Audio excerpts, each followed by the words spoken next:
আহা, ছোট বাচ্চাও তো মাকে বলে মা তুমি ঘুমাবা না,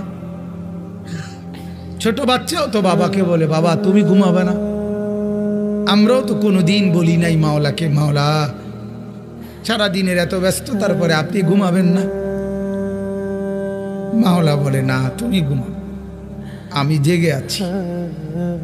ওই যে রাত 2টায় যদি তোমার পেশাব করতে হয় তো তোমার তো চোখ খুলতে হবে। আমি যদি ঘুমায় যাই বান্দা তোমার চোখ মেলে দিবে কে?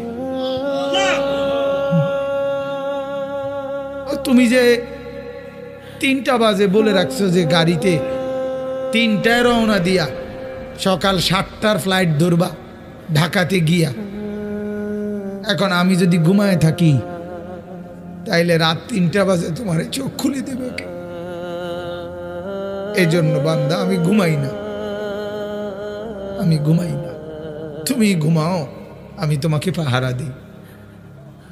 আলম ইয়ালাম বিআন্নাল্লাহা ইয়ারা, আল্লাহ বলে বান্দা জানো আমি সারাক্ষণ তোমাকে চেয়ে থাকি, কখন জানি আমার বান্দার কি লাগে।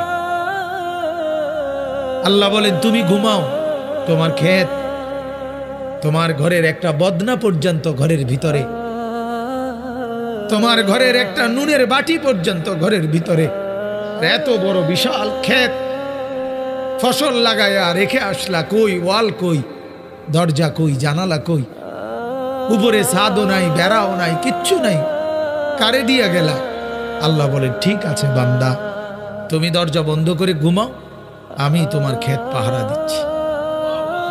আমি সময় মতো কুয়াশা ফেলবো, সময় মতো বৃষ্টি দেব, সময় মতো জমিনকে চালনির মতো ছিদ্র করব। একদিন দেখবা তুমি সকালবেলা গিয়ে তোমার ছোট্ট দানা থেকে আমি আল্লাহ নতুন গাছ বের করে দেব। কয়দিন পরে দেখবা সবুজ গাছ বড় হয়ে গেছে, এর কয়দিন পরে দেখবা হলুদ হইয়া পাইকা গেছে, এর কয়দিন পরে কাইটা ঘরে নিয়ে আসবা, আর তোমার ঘরে তখন আনন্দ, নতুন ফসল তোলার আনন্দ। ঠিক কি না বলেন?